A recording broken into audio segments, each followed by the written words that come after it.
So நிறைய students வந்துட்டு எங்ககிட்ட இப்போ வெளிநாடு போய் படிக்கணும், இல்லை இந்த மாதிரி இந்த பர்டிகுலர் யூனிவர்சிட்டி, இந்த பர்டிகுலர் கோர்ஸ், இந்த கொஷின்ஸை தாண்டி இப்போ அந்த கோர்ஸ் எல்லாம் எடுத்ததுக்கப்புறம் என்னால் பார்ட் டைம் ஜாப் பண்ண முடியுமா, இல்லை அங்கே எந்த அளவுக்கு என்னால் சேவிங்ஸ் பண்ண முடியும் அப்படின்னு சொல்லிட்டு அடிக்கடி இந்த மாதிரி கொஷின்ஸ் வரும். ஸோ இப்போ பார்ட் டைம் ஜாப் பார்த்தீங்கன்னா, இப்போ நீங்கள் part time as a PG student நீங்கள் வெளிநாடு பிஜி பண்ணுறதுக்கு போறீங்க அப்படின்னு பார்த்தோம்னா, நீங்கள் ஆல்ரெடி ஃபர்ஸ்ட் நீங்கள் மைண்டில் வச்சுக்கோங்க தட் நீங்கள் யூஜி முடிச்சிருக்கிறீங்க. ஸோ அதனால நீங்கள் பார்ட் டைம் ஜாப் தேடுறீங்கும் போது எல்லா கண்ட்ரி டு கண்ட்ரி இது வேரி ஆகும். பட் மினிமம் வேஜ்ன்னு சொல்லிட்டு இருக்கும், அமௌண்ட் சொல்லியிருப்பாங்க அவங்க. ஸோ இது மாதிரி கவர்மெண்ட் சைட்ஸில் இந்த மாதிரி நீங்கள் சும்மா சர்ச் பண்ணி பார்த்தாவே உங்களுக்கு தெரியும் ஒரு கண்ட்ரியில் ஒரு மினிமம் வேஜ். இப்போ 12th கிராஜுவேட்க்கு எவ்வளோ மினிமம் வேஜ் தரணும் ஒரு பார்ட் டைமராக அவங்க ஒர்க் பண்ணாங்கன்னா, இல்லை ஒரு யூஜி முடிச்சவங்களுக்கு பார்ட் டைமராக ஒர்க் பண்ணுறாங்கன்னா எவ்வளோ மினிமம் வேஜ் இருக்கும் அப்படின்னு சொல்லி போர்ட்டல்ஸில் போட்டிருக்கோம். ஸோ ஃபர்ஸ்ட் நீங்கள் இன்ஃபார்ம்டாக இருங்க, அதை பற்றி ஒரு தடவை பார்த்துட்டு அதுக்கப்புறம் நீங்கள் வந்துட்டு பார்ட் டைம் ஜாபுக்கு அப்ளை பண்ணுறீங்கன்னா நீங்கள் உங்களுக்கு ஒரு பேஸ் சேலரின்னு ஒரு ஐடியா இருக்கும். சரி, இங்கேருந்து நம்ம நெகோஷியேட் பண்ணி ஒரு இவ்வளோ பர்சன்டேஜ் எக்ஸ்ட்ரா கேட்கலான்னு. ஸோ அந்த மாதிரி அந்த லா அதெல்லாம் பற்றி கண்டிப்பாக தெரிஞ்சுக்கோங்க. ஸோ இப்போ அடுத்தது பார்த்தீங்கன்னா, இப்போ நீங்கள் ஒரு பார்ட் டைம் ஜாப் பண்ணிட்டு இருக்கிறீங்க.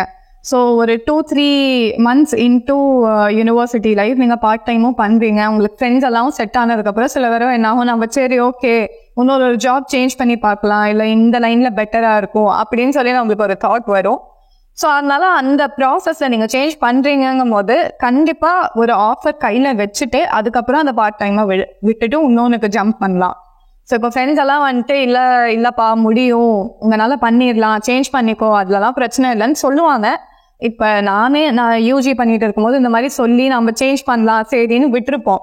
விட்டதுக்கப்புறம் பார்த்தா ஒரு 2-3 months நாமளும் ஜாப் தேடுறோம், ஈஸியாக கிடச்சிரும்னு நினச்சிட்டு ஒரு மைண்ட் செட்டில் விட்டுருப்போம். இப்போ என்ன 2-3 months நம்மளுக்கு அந்த எக்ஸ்ட்ராவாக வந்துட்டு இருந்த கொஞ்சம் இன்கம்மே நம்மளுக்கு ஸ்டாப் ஆகிருக்கும்.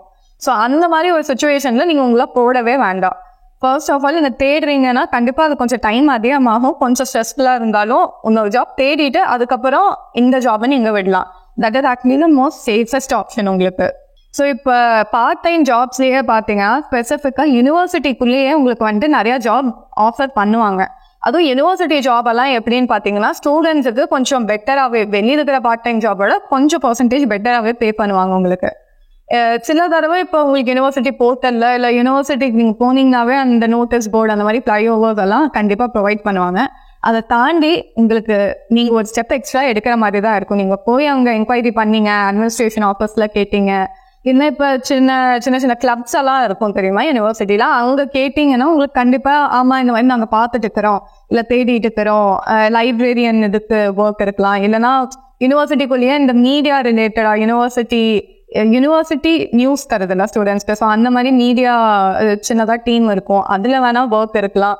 ஸோ அந்த மாதிரி நீங்கள் கேட்டு கண்டிப்பாக உங்களோட ப்ரொஃபைல் நீங்கள் அமைச்சிடலாம். இது வந்துட்டு உங்களுக்கு எக்ஸ்ட்ரா கேஷ் தாண்டி நீங்கள் பார்த்தீங்கன்னா உங்களோட ரெஸ்யூமேக்குமே ரொம்ப யூஸ்ஃபுல்லாக இருக்கும். ஏன்னா இதெல்லாம் வந்துட்டு ஒரு அடிஷ்னல் கரியர் என்ஹான்சிங் ஸ்கில் தான் நீங்கள் அங்கே கற்றுப்பீங்க.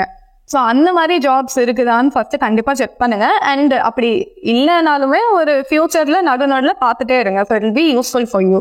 அடுத்தது ரொம்ப முக்கியமான இது பார்த்தீங்கன்னா சைட் ஹாசல்னு சொல்லுவாங்க. ஸோ இப்போ ரீசெண்ட் டைமில் நீங்கள் கேள்விப்பட்டிருப்பீங்க.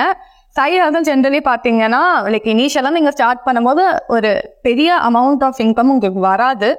ஆனால் ஒரு கன்சிஸ்டண்ட்டாக ஒரு சின்ன ஸ்ட்ரீம் ஆஃப் இன்கம் வந்துகிட்டே இருக்கும். ஸோ அதனால் இப்போ நீங்கள் ஜாப் சேஞ்ச் பண்ணுறீங்க, இப்போதைக்கு எனக்கு பிரேக் வேணும், எனக்கு எக்ஸாம்ஸ் வருது, நான் வேறு ஏதாச்சும் இன்டர்ன்ஷிப்க்கு போகிறேன், ஸோ அதனால் இப்போதைக்கு என்னால் பண்ண முடியாது பார்ட் டைம் அப்படின்னு ஒரு சுச்சுவேஷன் வந்துச்சுன்னா இந்த சைடு ஹாசல்னு நீங்கள் பண்ணுறீங்க இல்லையா, அது வந்துட்டு உங்களுக்கு யூஸ்ஃபுல்லாக இருக்கும். ஸோ சைடு ஹாசல் பேசிக்லி பார்த்தீங்கன்னா இப்போ வந்துட்டு நீங்கள் யூஜியில் சப்போஸ் ஆர்ட்ஸில் இங்கிலீஷ் படிச்சிருக்கிறீங்க ஆர் எனி கோர்ஸ் நீங்கள் யூஜியில் பண்ணிவிட்டு பட் உங்களுக்கு வந்துட்டு க்ரியேட்டிவ் ரைட்டிங் நல்லா வரும் அப்படின்னு இருந்துச்சுன்னா நீங்கள் வந்துட்டு இப்போ பிளாக் போஸ்ட் பண்ணலாம், உங்கள் யூனிவர்சிட்டி ரிலேட்டடாக பிளாக் போஸ்ட் பண்ணலாம். ஆர் பார்த்தீங்கன்னா இப்போ வெப்சைட்டில் அவுட் சோர்ஸ் பண்ணுவாங்க நிறையா பேர். ஸோ அந்த வெப்சைட்டுக்கு காப்பி ரைட்டிங்காக பண்ணி தரலாம். ஆர் ஆட் காப்பீஸ் வந்துட்டு நீங்கள் எழுதி தரலாம். ஸோ அந்த மாதிரி நிறையா வந்துட்டு இந்த மாதிரி சைடு ஹாசல்ஸ் இருக்குது. ஸோ அதுக்கு வந்துட்டு நீங்கள் போர்ட்ஃபோலியோ அந்த மாதிரி ஒரு பேசிக்காக வந்து க்ரியேட் பண்ணுற மாதிரி இருக்கும்.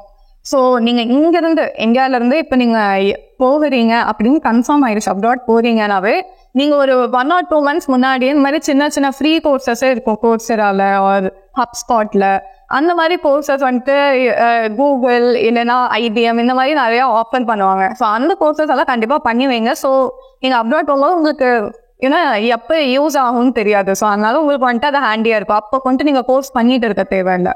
ஸோ அந்த ஒரு பாயிண்ட் கண்டிப்பா ஞாபகம் வச்சுக்கோங்க.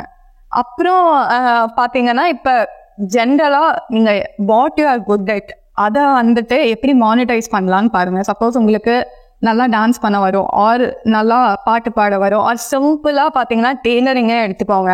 இப்ப க்ரோஷே அந்த மாதிரி எல்லாம் வந்துட்டு நம்ம இன்ஸ்டாலேயே அதிக நேரம் பார்ப்பேன். இந்த மாதிரி crochet dresses or crochet purse, இந்த மாதிரி சின்ன சின்ன டாய்ஸ் அந்த மாதிரி எல்லாம் பண்ணி செல் பண்ணுவாங்க. ஸோ இது வந்துட்டு அவங்க பர்சனலாக பண்றது வந்துட்டு ஹியூஜ் இன்கம் வரலினாலுமே ஒரு கன்சிஸ்டண்டா ஒரு சர்டன் அமௌண்ட் வந்துகிட்டே தான் இருக்கும். ஸோ அந்த மாதிரி நீங்க உங்களுக்கு என்ன தெரியும் அதை வச்சு நீங்க எப்படி மானிட்டைஸ் பண்ணலாம், அது வந்துட்டு எப்படி உங்களுக்கு கொஞ்சம் பெனிஃபிட் இன்கம் கொண்டு வரும் அப்படின்னு சொல்லி கண்டிப்பா பாருங்க.